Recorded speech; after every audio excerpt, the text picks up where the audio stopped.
Mire, akka olii akkanuma akkanami Akka waliitii jechuun maal jechuudha?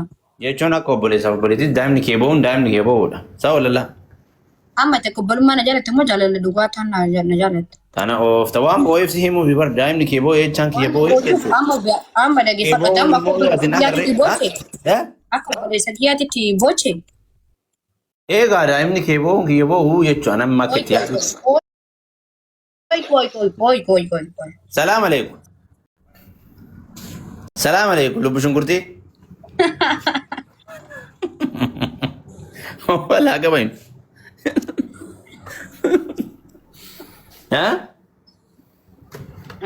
Asii ta'u waan nyaatan malee wanni na hojjise sanii fi si galee ammas biratti meen poointii qabadhuati. Dubbima qabatteetu maani qiimii qabachuun deeminiiti. Qiimii maaltu na qabachiisa Fadishaa? Kanaafin boo'ee beekisanillee imimmaan na dursuun isaa akkas ta'uun qabu ture akka dhiiraan liqimsuu qaba. Waan akka obbolummaa na jaalattuu fi jechuudha. Obboleettiitti jettana jalaa daa'imni maa boo'ee waan jedhu. Fakkaanne fakkeessimme. Jammaa akkaan daa'ima hin qabne 100% si jaalatee warri koomintii jechuu jaalala jechuun na jaalatee dhiisee barara rakkoon qabu natti hin qabu. Iyo warri koomintii san bichaa siitu bifame inshallah. Koomintii aratan.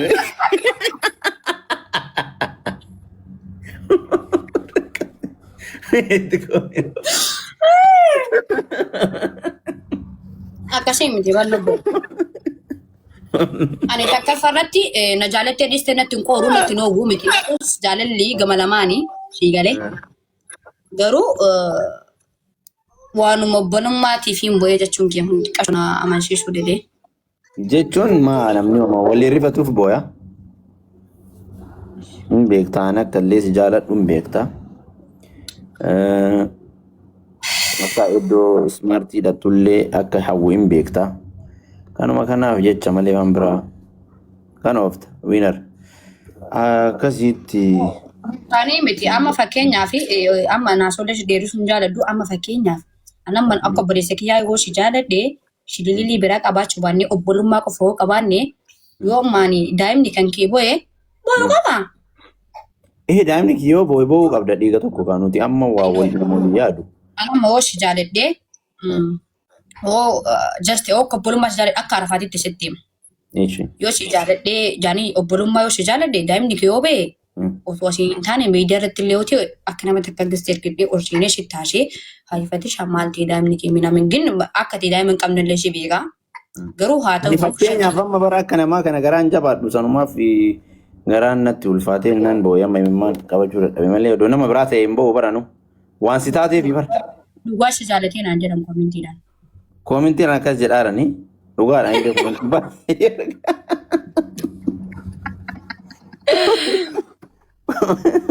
Ati uummanni kun akka waliin nu jaalate Fadishaa. Deddeebitanii jechuun nagahumaan iddoo sanitti illee deddeebi'aa artanii lubbu shunkurtiyyee. Kan rakkoon qabu jaalalli jechuun warra gama lamaanii jaalalli gama tokkoo rakkoodha. Anamma Fadishaa jaaladhee du'ee ka'ee fi yoo inni quban qabaanne rakkoodha. Du'ee ka'ee. Yaani du'ee ka'ee gaafa siin jedhu akkas hin jibbinetti yoo si jaaladhe jechuudha. Kana oofta. Fakkeenyaaf siin jedhe malee si jaaladhe jechuu biyyaa miti. Fakkeenya si taasaa. Okay. Fakkeen. Yoo akkas ta'e. Achi bara naa qaba. Fakkeen naa jechuudha. Salaam alaikum.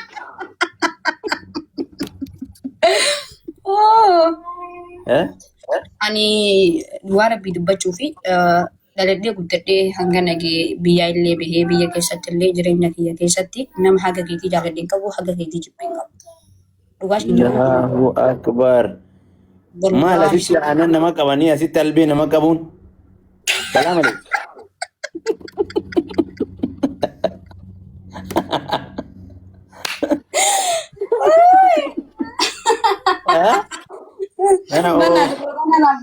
Astaghfirullah.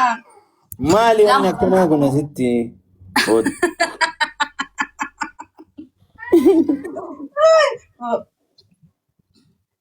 Yetti. Namni osoo an akkanatti biraa hambaa keessa dhagaamuu qabu wati kinoo. Hoo jettee waan itti ol qabdu iyyuu argachuu waan gallaali. Maali? Maalidha daa'imni? Innaa dhugaa rabbii dubbachuu fi jireenya addunyaa kanarratti haga daladhee guddadhee haga nageerraa nama akka keetii jaaladhillee hin qabu nama haga keetii jibbillee hin qabu. Dhugaa ishiin dhadhaaban. Inumaa? Jibbe gaafa siin jedhu jaani jaalalaan ni malee obbolummaan akkasitti maaliif nama tokko haga jaalatte jibbi namni baay'een maal naan jedhu beektu gaafa tokko namni wayii sanaa dawwalee Arafaat bar nama tokko yaani ni jira mee asoo mana yaasootu Arafaat bar nama tokko gaafa dhugaa saniin onnee qulqulluudhaan jaalattee nama dhuguma saniin osoo somni keessa hin jirre jaalattee gaafa itti jibbitallee hagasuma takka jibbitanaan jedhan beektee waasan dammoo dhugaa ta'uu naaf milkinaa'ee jira 100% jechuudha. Amma ati haguun jiru na jibbite kanumaan. Jibbaa gaafa siin jedhu shililii jaalalaa odoo ati kaleessa boyee fi ati maraadhee fi of caalaa lubbuuti jedhabee fi okay jireenya kiyya guutuu dhabee fi maraadheef san ati osoo irra dhuftee na kadhatte iddoo siin qaboon maaliif walitti deebi'uu hin dandeenyu? Koika dhugaa siin jedhaa bara nama saba si fakkaatu nama kuma ta'e jala jira. Koika asal bara shiree si taasifate wallahi walitti deebi'uu hin dandeenyu amana dubbiin dhumte yaada sirriitti kooraa maal godhuuf jalaan deemu. Dubbiin dhumte.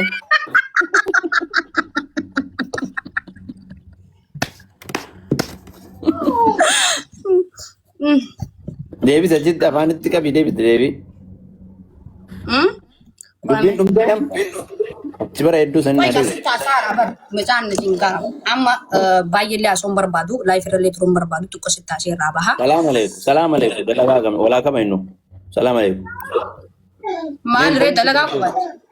Eega maa kiwanni jettuu fi meen. Miidhamuu maaltu fide miidhamuu miti barani akka boo'icha isaa arguun barbaadu malee miidhamuu maaltu na miidha shuu maaltu na miidhaan. Fatishaan akka hin boonne hin beektameeti. Yaa. Kanaafiyyuu akkamitti koomentii nama namni waan arge barreessaa. Thank you wallahi isa. Wai bu'aa isin hundinuu ishee takkitti bu'aa. Yoo ada namni biraa kana na shawwade biloo irra dhaaba. Paappaatiillee bu'i waswaa sana keessa kaa'uufi hidhi kasii. Bu'i. Yoo amma nama hunda buusee ati fatishaa yookiin namni asirra jirtu kun galuu baatte si.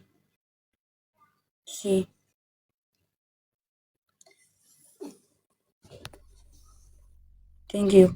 Ingala nama la sanin beka. Yo isa taate nama wajjin seenu qarayyuu inni. Si galee.